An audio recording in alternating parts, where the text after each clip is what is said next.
नमस्कार। आर्थिक विचारों के इतिहास की वीडियो सीरीज़ में आज हम जॉन स्टुअर्ट मिल को पढ़ते हैं। John Stuart Mill, Adam Smith, Malthus, Ricardo, इन सब के जो क्लासिकल स्कूल कहा जाता है, इसके बाद के विचारक हैं। अगर हम ऐतिहासिक दृष्टि से देखें तो यूरोप में औद्योगिक क्रांति के बाद जो स्थिति सामाजिक, आर्थिक और राजनीतिक रूप से तेजी से बदली थी, उसमें बहुत सारे प्रकार के विचारधाराएं जन्म ले चुकी थी। एक और प्रतिष्ठित अर्थशास्त्र का बहुत ज़्यादा आलोचना होने लगी थी। दूसरी ओर नए प्रकार के विचार जन्म ले रहे थे, समाजवादी विचार जन्म ले रहे थे, ऐतिहासिक संप्रदायवादी जन्म ले रहे थे। ऐसी स्थिति में प्रतिष्ठित संप्रदाय में तत्कालीन सामाजिक एवं आर्थिक परिवेश में उसका पुनर्मूल्यांकन कर उसे नया, परिवर्धित एवं संशोधित रूप में प्रस्तुत करने का जो कार्य जे.एस. मिल ने किया, वह किसी ने नहीं किया। आर्थिक साहित्य में जे.एस. मिल को प्रतिष्ठित संप्रदाय का पुनर्व्याख्याकार माना जाता है।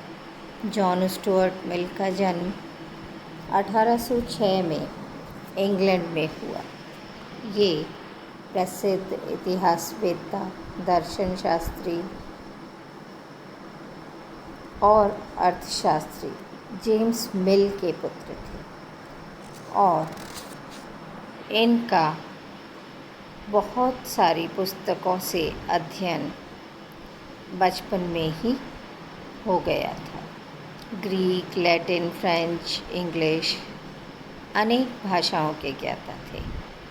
अपने पिता की वजह से इन्हें अनेक अर्थशास्त्रियों से संपर्क में रहने का अवसर मिला और इसी कारण ग्लैडस्टोन ने इन्हें बुद्धिवाद का संत, अ सेंट ऑफ रैशनलिज्म कहा है। इन्होंने एक अत्यंत ही बुद्धिमान महिला मिसेस टेलर से 24 वर्ष की आयु में ही विवाह किया। उसकी बहुत सारे प्रभाव उनके जीवन पर पड़े। पत्नी के बुद्धिमान होने के कारण वे अपने अकादमिक क्षेत्र में काफ़ी आगे बढ़ सके। अपनी लिबर्टी नामक पुस्तक में उन्होंने इस बात का काफ़ी उल्लेख किया है और अनेक पुस्तकें उनकी लिखी जा चुकी थीं। उन्होंने 1829 में अपनी पहली पुस्तक first essay on political economy लिखा। इसके बाद में उनकी अनेक पुस्तकें आईं और इनमें सर्वश्रेष्ठ कृति जो अर्थशास्त्र की दृष्टि से है, वह प्रिंसिपल्स ऑफ पॉलिटिकल इकोनॉमी के नाम से प्रसिद्ध है। जे.एस. मिल पर बहुत सारी घटनाओं का प्रभाव पड़ा। उनके जीवन में अनेक प्रकार के ऐसी घटनाएं हुई, ऐसे लोगों से मिले जिनके प्रभाव उनके विचारों पर परिलक्षित होते हैं। परंपरावादी अर्थशास्त्रियों के विचार तो निश्चित रूप से उनको प्रभावित करते रहे। वे अनेक परंपरावादी अर्थशास्त्रियों के संपर्क में रहे और उन्होंने स्मिथ और रिकार्डो के ग्रंथों का अध्ययन अपने बचपन में ही कर लिया था। बाद में उन्हीं की एज के अनेक समाजवादी विचारक भी उनके संपर्क में रहे और समाजवादी विचारकों के विचार भी उन्हें प्रभावित करते रहे। ऑगस्ट काम्टे जैसे दार्शनिक के वे समर्थक रहे। उन्होंने गतिशील समाज की चर्चा की। पॉजिटिव फिलॉसफी का प्रभाव उन पर परिलक्षित दिखाई देता है। कोलरिज अपने समय के प्रसिद्ध विचारक और कवि थे। अपनी रचनाओं में उनके विचारों को भी उन्होंने समाहित किया है। ड्यूमोंट जो उनके पिता के साथी रहे और उन्होंने अपने पिता की प्रेरणा से ड्यूमोंट की भी रचनाएं पढ़ी और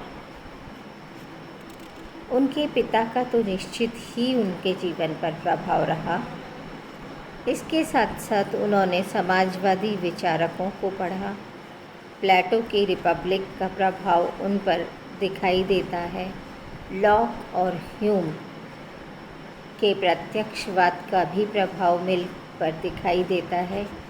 उनके इतने विस्तृत विचार रहे। तत्कालीन ईस्ट इंडिया कंपनी का प्रभाव भी उनके विचारों पर रहा। मिल ने 35 वर्ष तक ईस्ट इंडिया कंपनी में सेवा की और उनके सेवा काल में उन्होंने स्वयं इस व्यावहारिक ज्ञान को पाया। स्वयं हैने ने उनके बारे में कहा है कि यदि मिल ने ईस्ट इंडिया कंपनी में सेवा नहीं की होती तो अपने आर्थिक विचारों व सिद्धांतों की व्याख्या में व्यावहारिक जीवन संबंधी अनेक त्रुटियां कर गए होते। मिल के समय की आर्थिक, सामाजिक और राजनीतिक परिस्थितियों का भी उनके विचारों पर गहरा प्रभाव पड़ा है। इस प्रकार हम यह जानते हैं कि इन सारी चीज़ों को लेकर, चाहे वह एडम स्मिथ के प्रकृतिवाद और आशावाद के सिद्धांत हों या समाजवादियों के सिद्धांत हों, मिल के वैयक्तिक स्वतंत्रता और समाजवादी विचारकों के सिद्धांतों का समर्थन यहाँ पर हमें मिलता है। अब हम मिल के प्रमुख आर्थिक विचारों का अध्ययन करते हैं।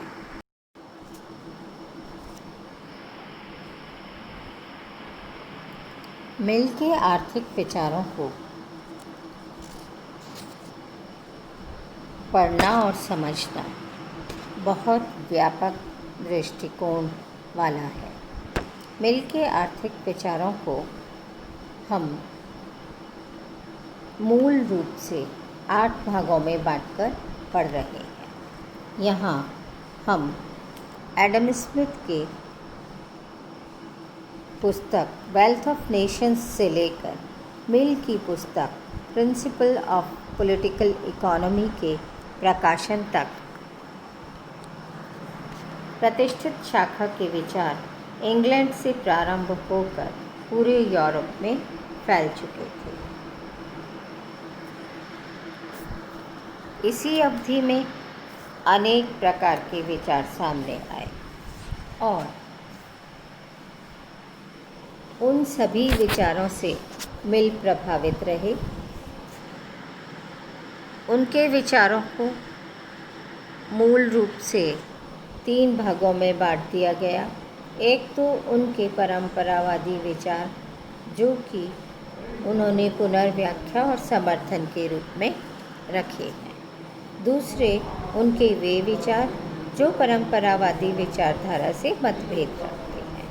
और तीसरे प्रकार के वे विचार जो आदर्श समाजवादी विचार के रूप में सामने आते हैं। तो इन विचारों में हम मोटे मोटे रूप से 8 भाग कर लेते हैं।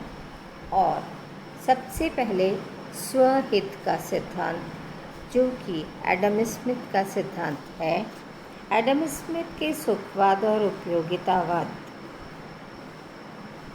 के सिद्धांत को ही उन्होंने आगे बढ़ाया, और जो लोग इस सिद्धांत की आलोचना कर रहे थे, उनकी आलोचनाओं का उत्तर देते हुए उन्होंने कहा कि यह संसार की बहुत अपूर्ण व्यवस्था है कि कोई दूसरे की खुशी अपना पूरा त्याग करके ही कर सकता है। यह मान लेना कि एक व्यक्ति अपना हित चाहता है तो वह अवश्य ही दूसरे को नुकसान पहुंचाता है, बिल्कुल गलत है। क्योंकि एडम स्मिथ मानते थे कि प्रत्येक व्यक्ति को अपनी खुशी हासिल करना अपना स्वार्थ का कार्य करना चाहिए, लेकिन उससे किसी अन्य का अहित या हानि न हो। इसलिए सब लोग इस बात के विरुद्ध थे। किंतु मिल ने यहाँ स्पष्ट कर दिया कि ऐसा नहीं है कि कोई व्यक्ति अपना हित कर रहा है तो किसी का अहित कर ही रहा है। ये आवश्यक नहीं है। प्रत्येक व्यक्ति अपना हित करता है और इससे किसी अन्य के अहित की कोई संभावना नहीं है। इस प्रकार से उन्होंने उदाहरण दिया कि एक व्यक्ति जब तालाब में डूबते हुए व्यक्ति को बचाने के लिए तालाब में कूदने का दुस्साहस कर लेता है, तो वो कब करता है? जबकि उसे पता होता है कि उसे खुद तैरना आता है, इसलिए वह उस डूबने वाले व्यक्ति को बचा लेगा। इसलिए ऐसा उदाहरण देकर उन्होंने व्यक्ति अपने हितों के प्रति सजग रहकर ही दूसरे व्यक्ति को खुश रखता है। ऐसा कहीं पर भी नहीं है कि कोई व्यक्ति दूसरे के लिए अपनी जान जोखिम में अपने आप ही डाल देगा। मिल का आत्महित का आदर्श वस्तुतः भौतिक न होकर आध्यात्मिक और नैतिक था। ईसा मसीह के सिद्धांतों में उपयोगितावाद के नीति शास्त्र की सही भावना पाई जाती है। उनका मानना था कि दूसरों से ऐसा व्यवहार करना चाहिए जैसा तुम अपने आप के प्रति दूसरों से चाहते हो। तो यह विश्व कल्याण की या वसुधैव कुटुंबकम की भावना से प्रेरित थी। दूसरे उनके स्वतंत्र प्रतियोगिता के सिद्धांत में उन्होंने यह स्पष्ट किया कि परंपरावादी स्वतंत्रतावादी तो हैं, किंतु यह स्वतंत्रता प्राकृतिक है, और जो प्राकृतिक है वही न्याय एवं समानता की दृष्टि से उचित है। अतः आर्थिक क्रियाओं में राजकीय हस्तक्षेप, क्रेता विक्रेता एवं सभी की स्वतंत्रता का हनन होता है। इस प्रकार उन्होंने राजकीय हस्तक्षेप का विरोध तो किया है, किंतु उन्होंने एक जगह लिखा कि मैं समाजवादियों की प्रत्यक्ष और उग्र शिक्षा से पूरी तरह से भिन्न विचार रखता हूँ। उनकी प्रतिस्पर्धा के विरुद्ध घोषणा में प्रत्येक रुकावट एक बुराई है। उन्होंने लिखा कि प्रतिस्पर्धा में अगर रुकावट डाली जाएगी तो यह बुराई है, उसका विस्तार हमेशा से ही अंतिम अच्छाई होता है। जनसंख्या के सिद्धांत में उन्होंने माल्थस के सिद्धांत का समर्थन किया। प्रोफेसर मिल ने माल्थस के सिद्धांत की आलोचनाओं का जवाब देते हुए कहा कि यह कहना निरर्थक है कि संसार में आने वाले मुंह अपने साथ हाथ भी लाते हैं। नए मुंह को उतने ही आहार की आवश्यकता होती है, इसलिए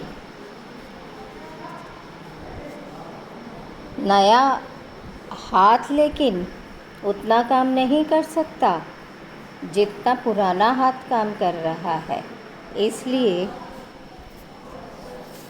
जनसंख्या का बढ़ना एक नियंत्रित रूप में ही होना चाहिए।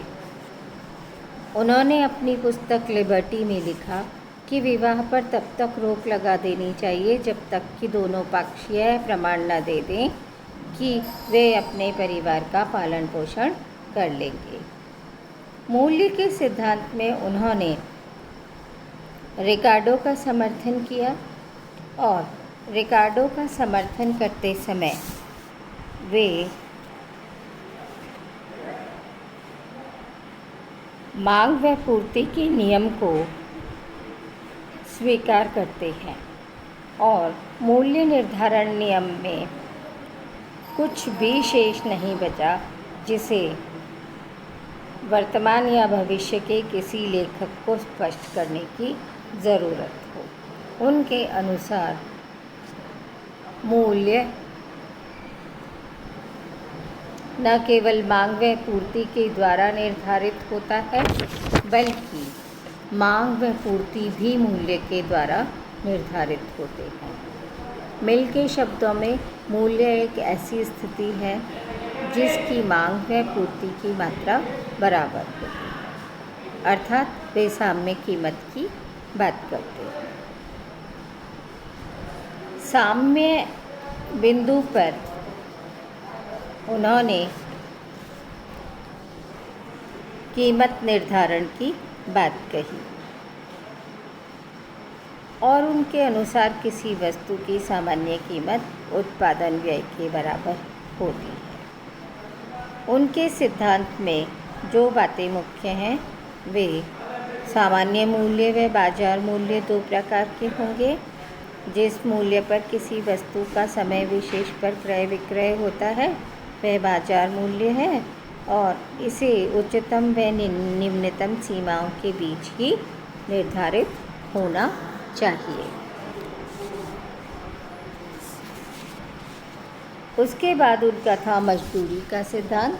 मजदूरी के सिद्धांत में मजदूरी श्रमिकों की मांग व पूर्ति के द्वारा निर्धारित होगी और यह मजदूरी कोषों को श्रमिकों की संख्या से विभाजित करने पर प्राप्त होती है। इस प्रकार मजदूरी का दूसरा सिद्धांत जीवन निर्वाह सिद्धांत और एक मजदूरी कोष सिद्धांत, दो मजदूरी के सिद्धांत मिल के द्वारा दिए गए। लगान के सिद्धांत में रिकार्डो ने भेदात्मक लगान के जिस सिद्धांत का प्रतिपादन किया उसे ही प्रतिष्ठित लगान का सिद्धांत माना गया है। रिकार्डो के अनुसार भूमि की उपज का वह भाग जो भूमि की मौलिक व अविनाशी शक्तियों के बदले सीमांत भूमि की उपज पर अधिसीमांत भूमि की उपज के आधिक्य के रूप में भूस्वामी को प्राप्त होता है, लगान होता है। मिल ने रिकार्डो के लगान सिद्धांत को उचित बताया और उसे व्यापक भी बनाया।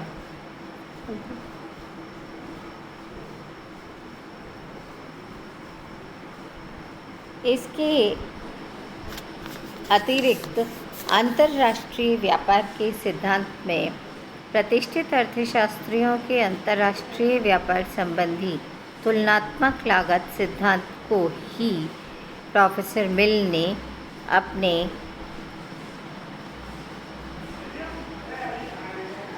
सिद्धांत में शामिल किया। रिकार्डो के प्रतिपूरक मांग के सिद्धांत।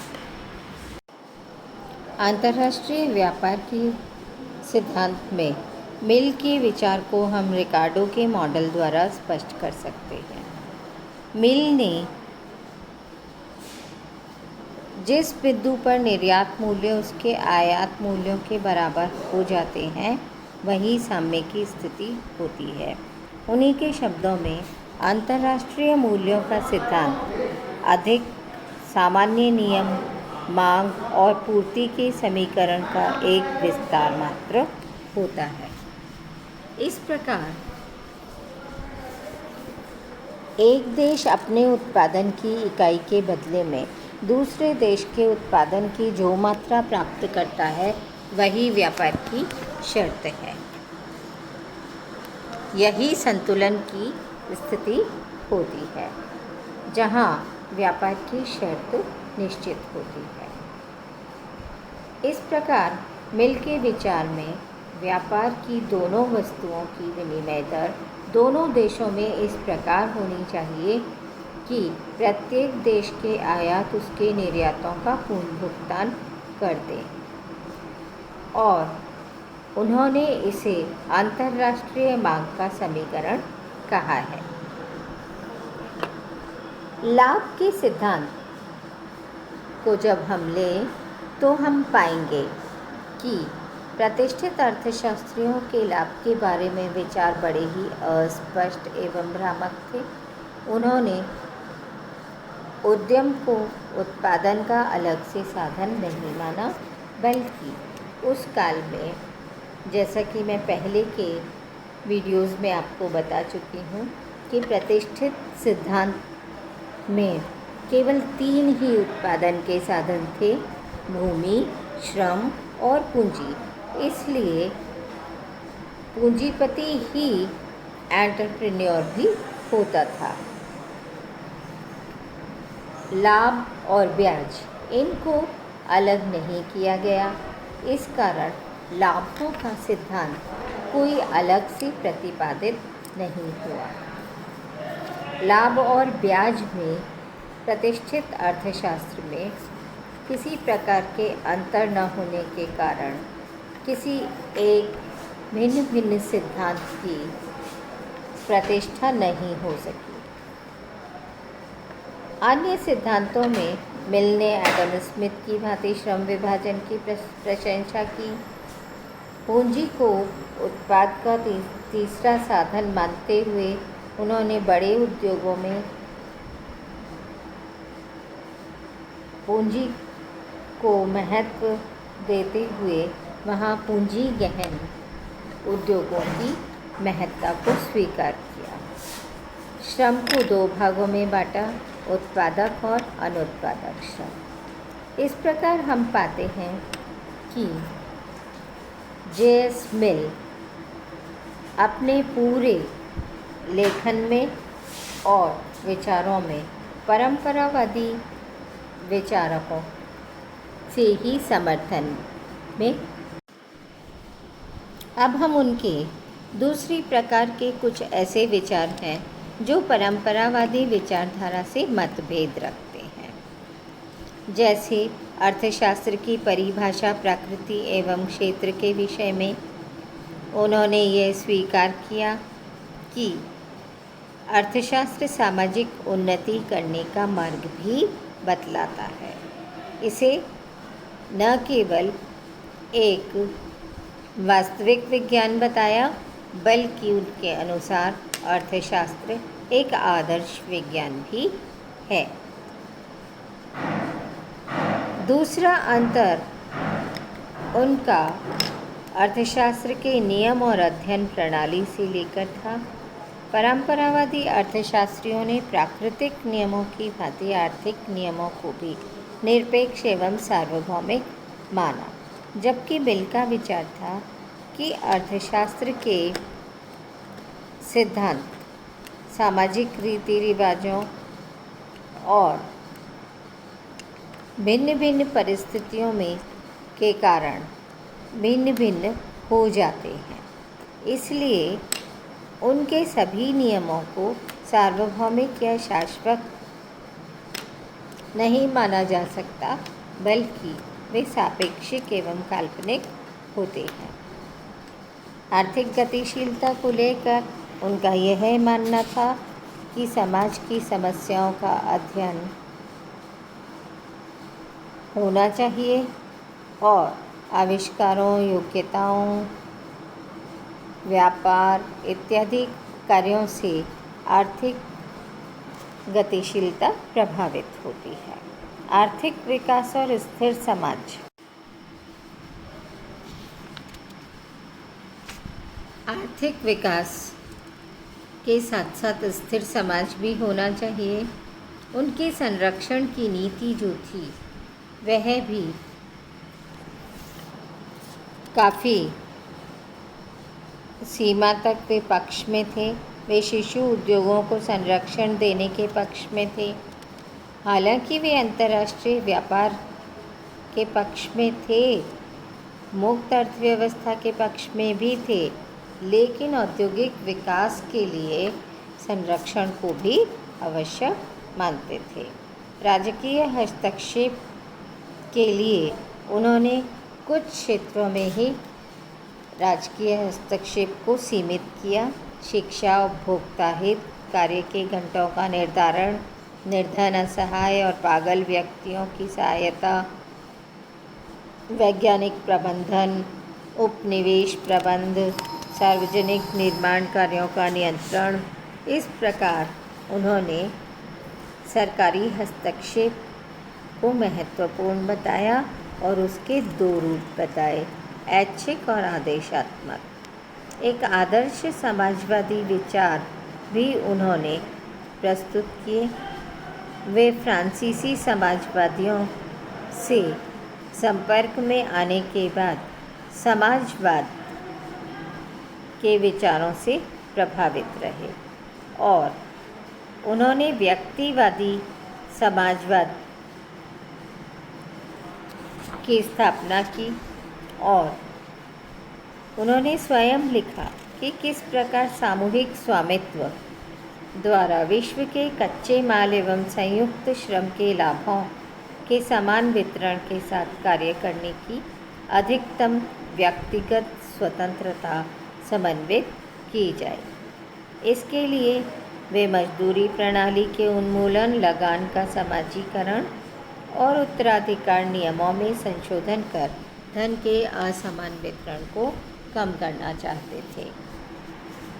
कभी कभी मिल के आर्थिक विचारों का जब मूल्यांकन किया जाता है तो यह माना जाता है कि मिल एक ऐसे व्यक्ति थे जिनमें अनेक प्रतिभाएं समाहित थीं।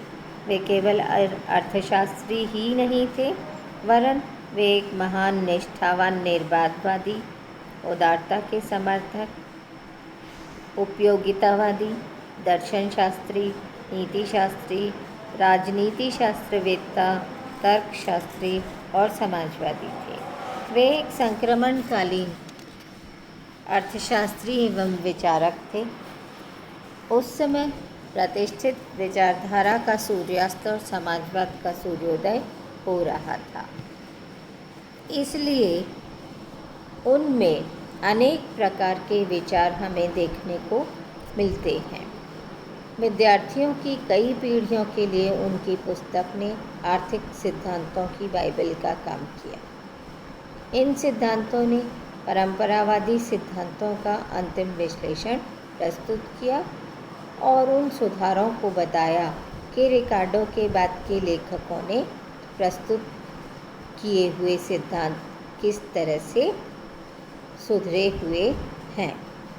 और इसके बाद सबसे बड़ी बात उनके विचारों में बाद के अर्थशास्त्रियों ने यह माना कि उनके विचार परस्पर विरोधी माने गए भ्रामक माने गए, अस्थिर थे, किंतु वह काल ही ऐसा था।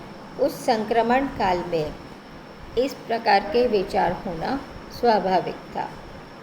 इन समस्त दोषों के होते हुए भी मिल का आर्थिक विचारों के इतिहास में एक महत्वपूर्ण स्थान है और अर्थशास्त्र का कोई भी विद्यार्थी जॉन स्टुअर्ट मिल के विचारों को समझे बिना आर्थिक विचारों के इतिहास को नहीं समझ सकता। धन्यवाद।